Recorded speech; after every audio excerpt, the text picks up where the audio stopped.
Hello friends, welcome you all on learn NEET IIT JEE with Babita. Friends, आज हम फिर से आए हैं मैथ्स क्लास 11th का चैप्टर 5 कॉम्प्लेक्स नंबर लेकर। तो आइए फ्रेंड्स, बिना देर किए स्टार्ट करते हैं। Friends, we will start today maths chapter 5 complex number. Complex number start होने से पहले सबसे बड़ी बात आती है, कॉम्प्लेक्स नंबर क्या होते हैं। कॉम्प्लेक्स नंबर वो होते हैं जो इमेजिनरी नंबर और रियल नंबर के मिक्सचर हों। नाउ सबसे बड़ी बात ये आती है, इमेजिनरी नंबर क्या होते हैं। Number one thing, what are imaginary numbers? Imaginary numbers are the numbers whose square is a negative real number, जिसका नंबर whose square, जब हम उसका स्क्वायर करते हैं तो वो नेगेटिव आए। Square is a negative real number are called imaginary number. अगर हम इस एग्जांपल से समझें, if x square equal to a, अगर ए नेगेटिव रियल नंबर है तो जो एक्स होगा वो इमेजिनरी नंबर होगा। जैसे कि हम इमेजिनरी की बात करते हैं, एक्स स्क्वायर अगर -16 है तो जो एक्स होगा वो -4 होगा। लेकिन इसमें एरर आएगा। कभी आपने करके देखा है? कभी करना √16 और बाद में माइनस।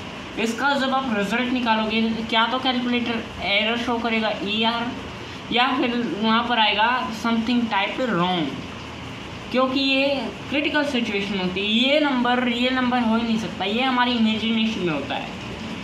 इसके लिए आयलर ने आयोटा का सिंबल दिया। आयोटा ये रिप्रेजेंट किया जाता है I से, जिसमें I की वैल्यू होती है √-1।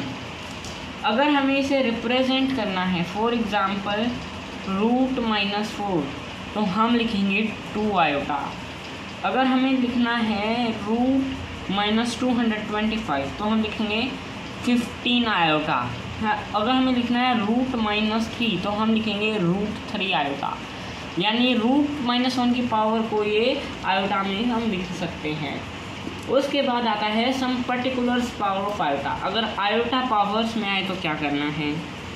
आयोटा की पावर 1 तो √-1। आयोटा स्क्वायर, तो आयोटा स्क्वायर क्या होगा? √-1 into √-1 equal to -1। Next, iota का क्यूब। आयोटा का क्यूब क्या होगा? आयोटा का स्क्वायर इंटू 1 इंटू आयोटा, तो -1 इंटू √-1, ये आ जाएगा माइनस ऑफ द आयोटा। अब ऐसे ही आयोटा पावर 4, तो ये आएगा आयोटा का स्क्वायर इंटू आयोटा का स्क्वायर, तो ये आएगा -1 इंटू -1 इक्वल टू 1। यानी हम जैसे जैसे आगे बढ़ेंगे इसकी पावर पॉजिटिव होती चली जाएगी। अगर हमें देखना है कि इसकी पावर आयोटा में क्या आएगी, जैसे कि एग्जांपल बहुत बड़ी वैल्यू है आयोटा 234, हम देखेंगे कि जो लास्ट डिजिट है वो इससे 4 से मल्टीप्लाई हो रही है, यानी जो लास्ट 3 प्लेस हैं। जैसे कि 34 है, 34 मल्टीप्लाई नहीं हो रहा कम्प्लीटली, 2 बचा है, तो आयोटा का स्क्वायर यानी 2 बचा आयोटा की पावर में, तो आयोटा की पावर 2 यानी माइनस आयोटा बनेगा माइनस ऑफ द 1। अब जैसे है बहुत बड़े डिजिट आयोटा 2372T1, तो इसमें 1 बचा है, तो आयोटा की पावर 1 यानी √-1। ऐसे एक एग्जांपल है आयोटा की पावर 100, ये फुली डिविजिबल है, तो 1 यानी आयोटा की पावर 4। नेक्स्ट, अगर हम डिवाइडेड फॉर्म में आ जाए 1/आयोटा, तो इसकी वैल्यू होगी माइनस ऑफ द आयोटा। अब complex number, what is a complex number?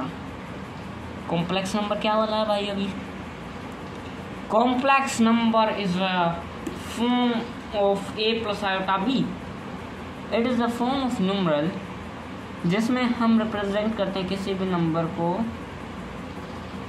In form of A + iota B। जिसमें a and b real number हैं, तो ये कॉम्प्लेक्स नंबर होता है। It is called the complex number. Example of this है 2 + 3 iota, या फिर हम लिखें एग्जाम्पल 2 + आयोटा 3।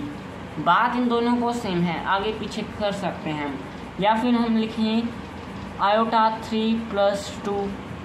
इन तीनों का लिटरली एक ही मीनिंग होगा, a + आयोटा b। अब हम इसे रिप्रेजेंट कैसे करते हैं? Let z = a + iota b and a b same condition लगेगी। ये कोई कॉम्प्लेक्स नंबर है, तो a है जो वो real part of a z होगा, जो re ऑफ द z होगा वो a पार्ट होगा, रियल नंबर ये होगा, और जो इमेजिनरी नंबर होगा z का वो b होगा। ओके गाइस, अगर अब हम लिखें जैसे कि z = एग्जाम्पल 5 + 7 आयोटा, तो जो इसमें real part of the z क्या है? वो है 5, और imaginary part of the z क्या है? ये है -7। अगर यहाँ पर प्लस है तो ये माइनस में आएगा, और यहाँ पर माइनस है तो ये प्लस में आएगा। एग्जाम्पल अगर दोनों माइनस में हों तो -3 - 4 आयोटा, तो जो real part of the z है वो क्या है? वो है -3, और जो imaginary part of the z है वो क्या आएगा? 4, यानी वो अब पॉजिटिव में चेंज हो जाएगा। Next part is equality of 2 complex number. अब इक्वलिटी ऑफ 2 कॉम्प्लेक्स नंबर, हमारे पास कोई 2 कॉम्प्लेक्स नंबर हैं, a + आयोटा b, z1 है वो तो है a + आयोटा b, और z2 है वो है c + आयोटा d। अब भाई z1 और z2 इक्वल हैं, यानी a + iota b = c + iota d। जैसे तो जो इसमें होगा वो a = c होगा और b = d होगा। इन दोनों केसेस में आयोटा से आयोटा कैंसिल हो जाएगा, क्योंकि जो ऑर्डर की रिलेशन होती है वो डिफाइन नहीं होती कॉम्प्लेक्स नंबर में। Order relation is not defined for complex number. अगर हम कोई कॉम्प्लेक्स नंबर लें तो हमें उसमें आयोटा की फॉर्म बतानी पड़े। जैसे कि हमारे पास एक क्वेश्चन है, अब हमारे पास ये क्वेश्चन है, if x - y + 2 + iota into में 2x + y + 3 = 2 - 3 आयोटा है, तो फाइंड x एंड y की वैल्यू फाइंड करनी है हमें। इस केस में क्या करें, तो जो x - y + 2 है वो 2 हो जाएगा, यानी x - y क्या आएगा? 0, और 2x + y + 3 वो क्या हो जाएगा? -3 आयोटा, यानी इमेजिनरी पार्ट -3, तो 2x + y क्या आएगा? 6। तो इससे हमारे पास x आ जाएगा -2 एंड y आ जाएगा -2, यानी दोनों को सेम है। Okay guys, so we move on to next part. अगर हमें ये रीचेक करना हो ना, यानी वेरीफाई करना हो, तो हम क्या करेंगे? इन दोनों में वैल्यू पुट कर देंगे। -2 इंटू -2 = 0, ये -2 + 2 यानी कैंसिल हो जाएंगे दोनों भाई, 0 बचेगा। अब 2 इंटू -2 प्लस -2, तो ये माइनस माइनस प्लस में बदल जाएंगे, और ये आ जाएगा 4 + 2 यानी 6। ओके गाइस, अब हमारे पास और क्वेश्चन होते हैं ऐसे ही। अगर if x² = y + 1 and iota into y - 1 है वो 4 है, then find x, y and y। Find करना है हमें इनमें x एंड y की वैल्यू। तो जो हमारे पास इस केस में क्या करें, जो x² - y + 1 आयोटा y - 1 हम इन्हें कंबाइन फॉर्म में लिख देंगे, 4 आ जाएगा। तो X square minus Y plus 1 equal to 4 and Y minus 1 आ जाएगा 0। तो X square equal to 4, Y equal to 1। तो y की वैल्यू तो बना गई हमारे पास, एक्स स्क्वेयर 4 है तो x आ जाएगा प्लस माइनस 2। इस केस में हमारे पास x की दो वैल्यू आई, x can be either be 2 and -2 और y हमारे पास 1 है। यानी इस केस में दोनों इक्वेशंस में x की कौन सी वैल्यू सेटिस्फाई करेंगी, लेकिन y की एक ही वैल्यू है। अब हम अलजेब्रा ऑन कॉम्प्लेक्स नंबर पढ़ते हैं। तो सबसे पहले आता है अलजेब्रा में addition and subtraction of a complex number. Addition and subtraction of complex number. Addition and subtraction of complex को COM डॉट उसमें भी लिखा जाता है, जैसे कि जी मेन या जी एडवांस में, उसमें हिंट के तौर पे कौन से चैप्टर से है, तो ऐसे ही लिखा जाता है गाइस। तो अब हम इसमें पढ़ते हैं, let Z1 equal to A plus iota B और Z2 है वो C प्लस आयोटा D है। तो Z1 प्लस Z2 होगा वो होगा A plus C plus iota B plus D। Example होगा इसका, हम दे रहे हैं Z1 प्लस Z2। Z1 है 4 प्लस 3 आयोटा, Z2 है 2 माइनस 7 आयोटा। तो जब हम इसे दोनों को आपस में जोड़ेंगे Z1 प्लस Z2 तो A प्लस C यानी 6 प्लस 3 और प्लस का है plus minus minus 3 minus 7 minus 3 यानी 4। तो ये प्लस नेगेटिव में आएगा -4 आयोटा। तो ये आएगा 6 माइनस 4 आयोटा। ओके गाइस, अब नेक्स्ट पार्ट है सब्ट्रैक्शन करना हो तो हमें इसमें कॉम्प्लेक्स नंबर का। तो सब्ट्रैक्शन के लिए हम क्या करेंगे, वही similar case Z1 A plus iota B, Z2 C plus iota D। तो Z1 माइनस Z2 का रिजल्ट आएगा A minus C plus iota B minus D। हम सिमिलर केस लेते हैं, Z1 equal to 4 plus 3 iota, Z2 equal to 2 minus 7 iota. तो Z1 minus Z2 आएगा, हम इसमें लेते हैं 4 माइनस 2 यानी 2 प्लस, क्योंकि माइनस माइनस प्लस बना देगा 7 और 3 10 iota, 2 plus 10 iota. Okay guys, अब हम प्रॉपर्टीज़ ऑफ एडिशन पढ़ लेते हैं, properties of addition and subtraction.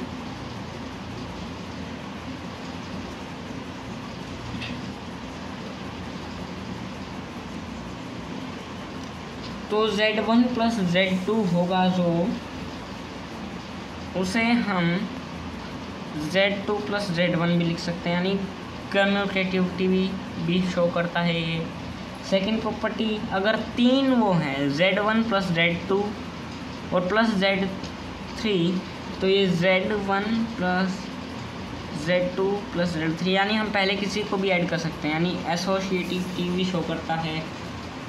अगर तीसरा है K कोई कांस्टेंट है, K Z1 plus minus Z2 equal to K Z1, ये दोनों में सेपरेट लिखा जाएगा, प्लस माइनस K Z2।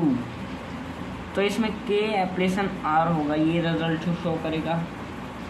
अगर ये एडिटिव आइडेंटिटी भी शो करेगा और एडिटिव इनवर्स भी। अगर Z A plus iota B है तो इसका एडिटिव इनवर्स होगा -Z। और हमें एडिटिव आइडेंटिटी, जैसे कि हमारे पास है एडिटिव आइडेंटिटी 2 प्लस 0 यानी इमेजिनरी पार्ट नहीं है, तो ये हम इसे लिख सकते हैं Z इक्वल टू 0 प्लस 2, यानी 0 प्लस आयोटा 0 इसकी एडिटिव आइडेंटिटी है, यानी वो 0 ही होगा। अगर हम लिखें 5 plus 3 iota plus 3 plus 0 iota, तो ये लिखा जाएगा 8 + 3 आयोटा, यानी 0 आयोटा का कोई वो नहीं है। Next part is multiplication of a complex number.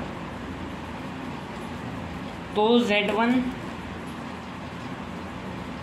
है A + आयोटा B, Z2 है C + आयोटा D, तो Z1 Z2 आएगा A + iota B into C + iota D equal to AC + iota AD + iota BC + iota square BD। हम इसे step by solve कर रहे हैं। Last में क्या रिजल्ट आएगा भाई पता नहीं। AC + आयोटा कॉमन ले लिया है, अब हमने AD + BC - BD, iota square -1 होता है इसलिए प्लस माइनस बन गया भाई ये। तो AC - BD, AC यहाँ पर एक ही AC आएगा -BD + आयोटा AD + BC, ये रिजल्ट हमारे पास फाइनली आया है। Important, AC - BD + iota AD + BC। Next हम इसका एक एग्जाम्पल लेते हैं। 7 - 2 आयोटा, ये Z1 है, और -1 - 3 आयोटा ये Z2 है। तो इनका मल्टीप्लिकेशन क्या होगा? तो वो होगा -7 - 21 आयोटा + 2 आयोटा -6, यानी -13 - 19 आयोटा। अब हमारे ऊपर इसमें ऐसे भी एग्जाम्पल आएंगे। कॉम्प्लेक्स नंबर एकमात्र ऐसा टॉपिक है बच्चों जो सभी उसमें काम करेगा। हम जैसे कि पता चलेगा शुरुआत कॉम्प्लेक्स नंबर से कर रहे हैं, आखिर में हम ट्रिग्नोमेट्री में उलझे पड़े हैं। स्टार्ट कॉम्प्लेक्स नंबर से कर रहे हैं, 3D में उलझे पड़े हैं। ऐसे एक हमारे पास और क्वेश्चन है, cos 2π/3 - iota sin 2π/3 and cos π/6 + iota sin π/6। तो अब हम इसमें वैल्यू पुट करते हैं इसकी। cos 2π/3 की वैल्यू क्या होती है? -1/2 माइनस आयोटा sin 2π/3 यानी √3/2 इंटू cos π/3, 6 क्या होता है √3/2 प्लस आयोटा 1/2, तो आयोटा/2। इनके मल्टीप्लिकेशन करते हैं अब हम, तो -√3/4 माइनस आयोटा 4 -3/4 प्लस √3/4। तो √3 एक तरफ प्लस का है और एक तरफ माइनस का, ये दोनों टर्म कट गई। तो ये बचा -4 आयोटा /4, यानी माइनस आयोटा इसकी वैल्यू हमारे पास फाइनलाइज आई। This is the right value.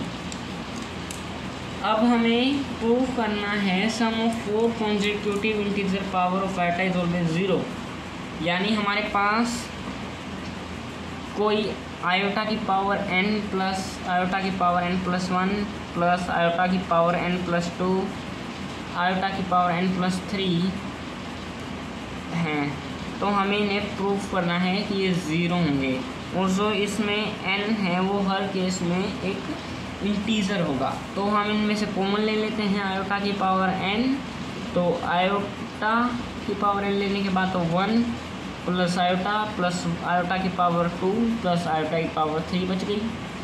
तो अब हम ये कैंसिल कर देते हैं। आयोटा की power n equal to 1 plus iota cube, यानी आयोटा और आयोटा कैंसिल हो जाएंगे। आयोटा स्क्वायर -1 होता है, -1 से ये दोनों कैंसिल हो जाएंगे, तो ये आपस में सारी टर्म कैंसिल हो जाएंगी हमारे पास। Iota plus iota square plus iota cube,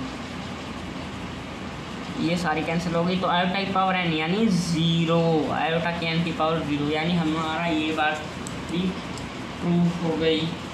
अब हम नेक्स्ट क्या करना है? नेक्स्ट करते हैं हम प्रॉपर्टीज ऑफ मल्टीप्लिकेशन। इनमें नंबर 1 प्रॉपर्टीज है Z1 Z2 होगा, वो होगा Z2 Z1 के बराबर परमिटिविटी। ऐसे ही है इसमें second part Z1 Z2 Z3 equal to Z1 Z2 Z3, यानी कभी पहले किसी को कर सकते हैं, एसोसिएटिविटी की शो करेगा ये। नेक्स्ट है इसमें multiplicative inverse, Z into 1/Z होगा इसका मल्टीप्लिकेशन, वो तो ये होगा 1 equal to 1/Z equal to Z dash, यानी Z माइनस 1 होगा वो इसके मल्टीप्लिकेटिव इन्वर्स के बराबर होगा।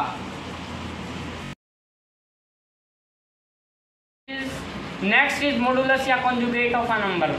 कॉन्जुगेट बाद में जर्मनी ने एक साथ इकट्ठा लिखना स्टार्ट किया था, पहले कॉन्जुग और एट अलग अलग लिखा जाता था। अब हमारे पास कोई कॉम्प्लेक्स नंबर है Z equal to A plus iota B, तो इसका जो मॉडुलस दिखाया जाएगा वो रिप्रेजेंट किया जाएगा Z मॉडुलस का ये, तो ये होता है रूट A² प्लस B², यानी under root real of the Z का square plus imaginary part of the Z का स्क्वेयर। यानी हम एग्जांपल लें तो 8 प्लस 5 आयोटा कोई है तो उसका मॉडुलस हमें निकालना है, तो ये आएगा 8 plus 5 iota equal to under root of real part of Z क्या है 8, यानी 8 का स्क्वेयर यानी 64 plus 15 imaginary part of the Z है, यानी 8 प्लस 15 लेते हैं हम, 5 नहीं 15 आयोटा, तो इसका क्या आएगा 225, तो हम इन दोनों का सम करेंगे तो अंडर रूट 289, हम इसको सोल्व करेंगे फर्दर तो 17, यानी modulus of 8 plus 15 iota is 17। Next एक एग्जांपल और है हमारे पास 1 प्लस 2 रूट 2 आयोटा, तो अब हम इसे इसका मॉडुलस लेंगे दोनों तरफ से, तो ये क्या आएगा अंडर रूट 1 प्लस 2 रूट 2 का स्क्वायर क्या होता है 8 equal to root under root 9 equal to 3, यानी हम किसी रियल नंबर का लेंगे, यानी मॉडुलस ऑफ 5 है 5 आएगा, यानी एग्जांपल है 5 प्लस आयोटा 0, यानी मॉडुलस ऑफ 5 लिखा जाएगा, ये आएगा 5, यानी हमें लिखना है मॉडुलस ऑफ आयोटा, आयोटा का मॉडुलस क्या होगा ये 1 होगा, मॉडुलस ऑफ -7 का 7 होगा। ओके गाइस, तो कॉन्जुगेट क्या होता है, conjugate let Z plus A iota B, then अगर Z plus Z equal to A plus iota B कोई टर्म है, then conjugate of Z is denoted by Z dash, यानी Z अगर 2 minus 3 iota है तो Z डैश होगा 2 plus 3 iota, यानी इसका इनवर्स या मॉडुलस हमारे पास iota -2 Z equal to iota -2, तो इसका कॉन्जुगेट Z डैश होगा माइनस आयोटा -2। ओके गाइस,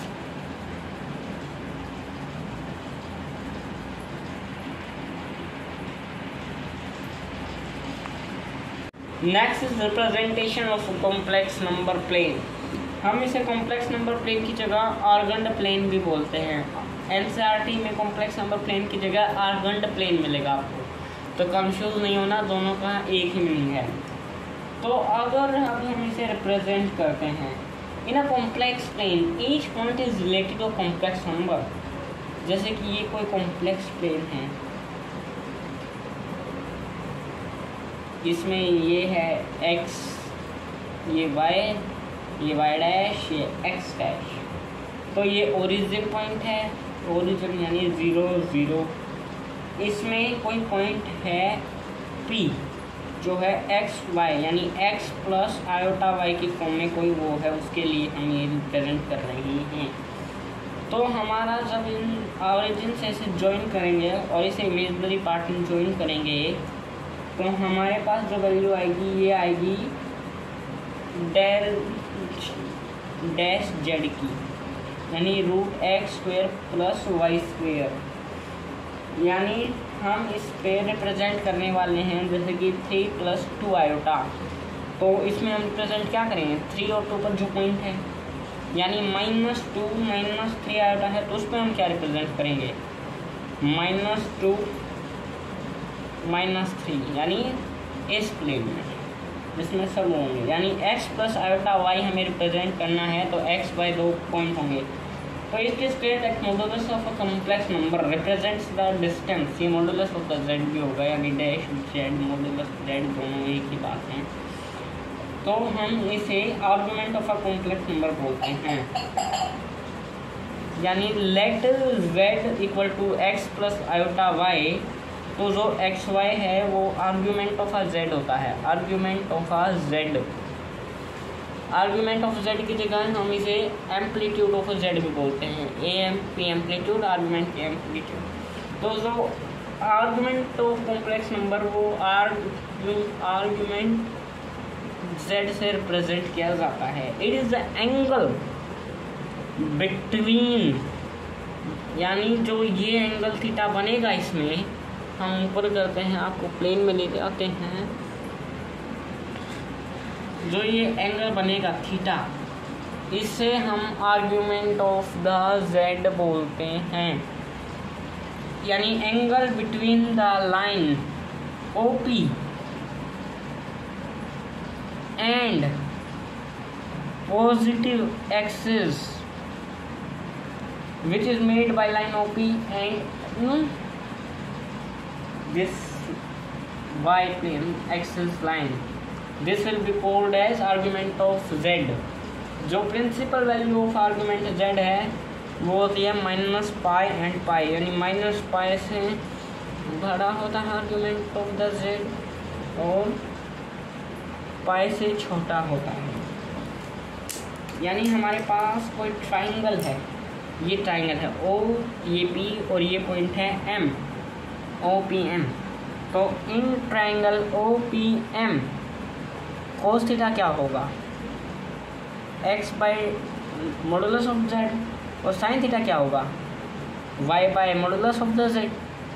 तो टेन थीटा क्या होगा, अब y बाय एक्स, तो ये मॉडुलस z से दोनों कैंसिल हो जाएंगे।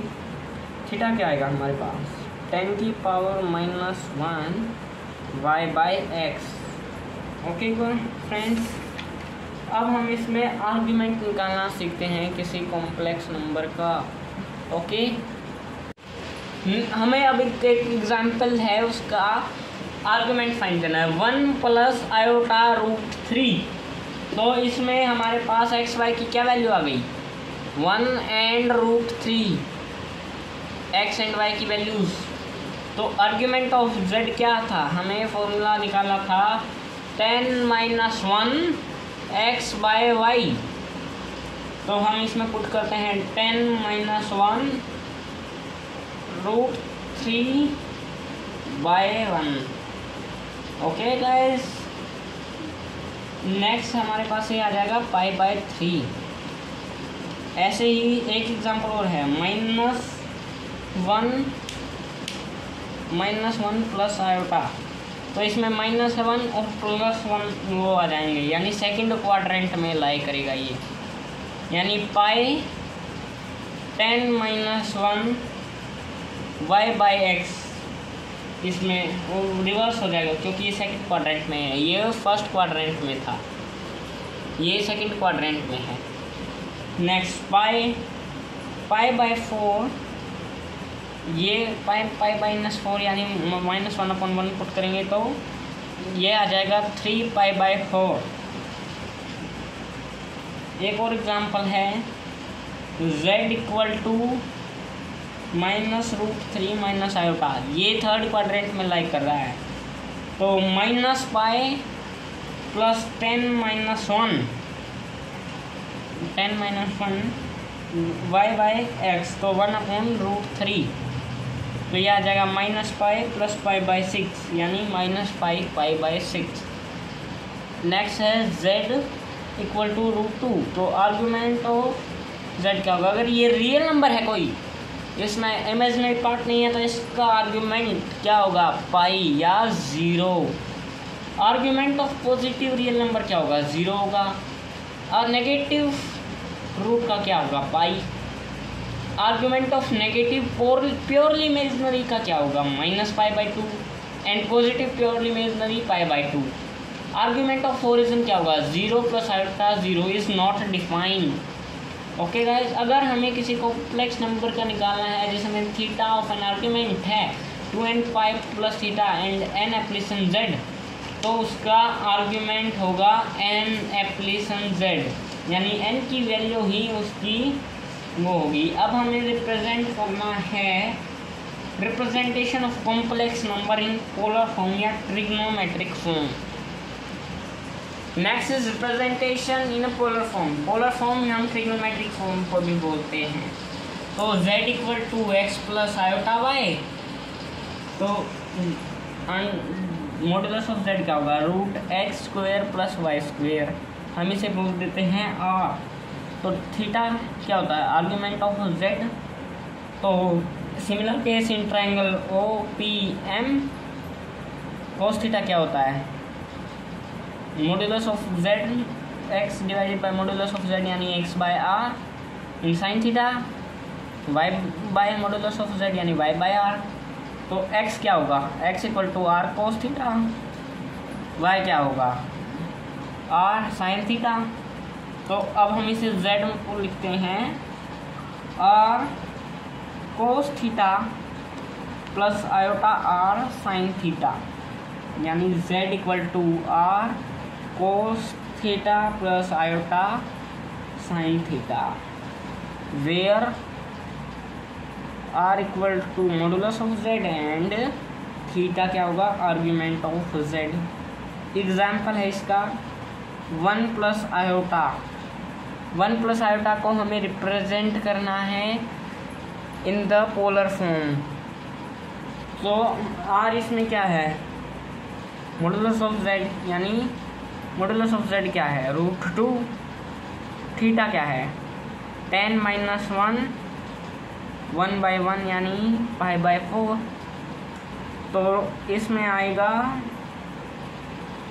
√2 cos π/4 + आयोटा sin π/4। ये इसकी रिप्रेजेंटेशन होगी in the form of polar form. Next is representation in exponential form. Exponential form क्या होती है, यानी हमें नेपियर्स कांस्टेंट के फॉर्म में रिप्रेजेंट करना है बच्चों।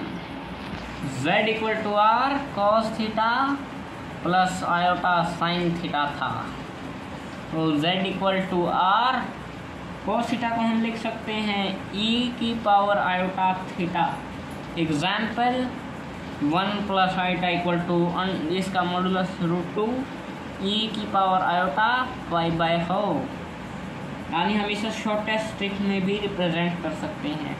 इसमें जो आयोटा होगा वो होगा e⁻ आयोटा π/2 एंड -1 क्या होगा, e⁻ आयोटा 4 यानी π/4। इसमें जो हम modulus of e iota theta लेते हैं वो 1 होता है, यानी modulus of cos theta + iota sin theta = 1 होता है। एग्जाम्पल है √3 - 1। ये एल्जेब्रिक फॉर्म में है, x + आयोटा y की फॉर्म में। पोलर फॉर्म में क्या होगा, पोलर फॉर्म में 2 इसका r cos π/6 - आयोटा sin π/6। और एक्सपोनेंशियल फॉर्म या यूलर फॉर्म में क्या होगा, 2 e⁻ आयोटा -π/6, क्योंकि यहाँ पर आयोटा माइनस में है। रिमेंबर रहे, अगर ये रूट में क्या हो तो √2 - 1/√2 प्लस आयोटा 1/√2। अब क्या करें भाई, ये आएगा √2 cos 3π/4 प्लस आयोटा sin 3π/4। और यूलर फॉर्म में क्या होगा, √2 e⁻ आयोटा 3π/4। ये दो एग्जाम्पल हैं हमारे। नेक्स्ट है properties of a conjugate number. Properties of conjugate, हमारी प्रॉपर्टीज ऑफ कॉन्जुगेट स्टार्ट होती हैं। पहली z x + आयोटा y है, तो इसका कॉन्जुगेट क्या होगा, Z dash equal to X minus iota Y. तो जो real part of the Z होगा इन दोनों में वो होगा Z plus dash Z by 2 और imaginary part of the Z होगा वो होगा Z minus Z dash by 2 iota. इसमें नीचे आयोटा भी लगेगा। नेक्स्ट होगा जो जेड की पावर डैश है वो माइनस जेड के बराबर होगा और जेड है वो प्योरली इमेजनरी है। सेकंड पार्ट, अगर हमें डिवीजन में मिला हो z1 बाई z2 इसके ऊपर डैश तो ये आएगा z1 डैश अपॉन में z2 पे डैश और z2 होगा वो अनइक्वल टू 0 होगा। अब हमारे पास कुछ और प्रॉपर्टीज़ हैं। Next are properties of argument. हमारे पास आर्ग्यूमेंट की प्रॉपर्टीज हैं भाई। अब तो पहली प्रॉपर्टी क्या है, आर्ग्यूमेंट ऑफ z1 z2 क्या होगी, तो ये आएगी argument of z1 plus argument of z2 plus 2k pi, जिसमें k की वैल्यू क्या तो 0 होगी या -1 होगी या 1 होगी और जो आर्ग्यूमेंट ऑफ z1 z2 की वैल्यू है वो -पाई टू पाई के बीच में लाई करेगी।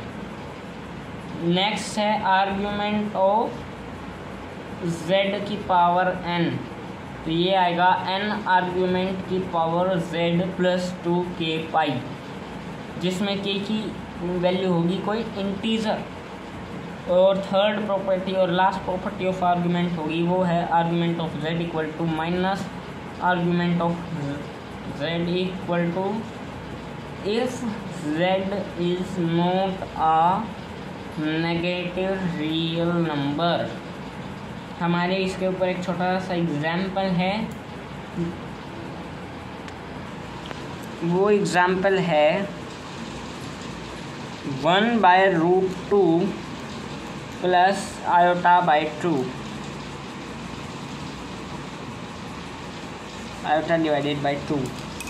तो इसमें मोड ऑफ द z क्या होगा,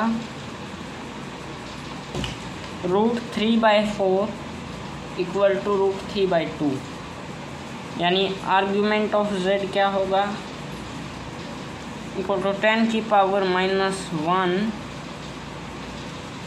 1/2 डिवाइडेड बाई 1/√2, यानी 10 की पावर -1 1/√2। कुछ केसेस हमें ऐसे मिलेंगे जो पाई के फॉर्म में ऑर्गेनाइज होंगे और कुछ फॉर्म में नहीं होंगे, उन्हें ऐसे ही छोड़ देंगे। फ्रेंड्स तब तक के लिए नेक्स्ट वीडियो नहीं आते, तब तक के लिए बाय बाय। ये चैप्टर फिनिश हुआ।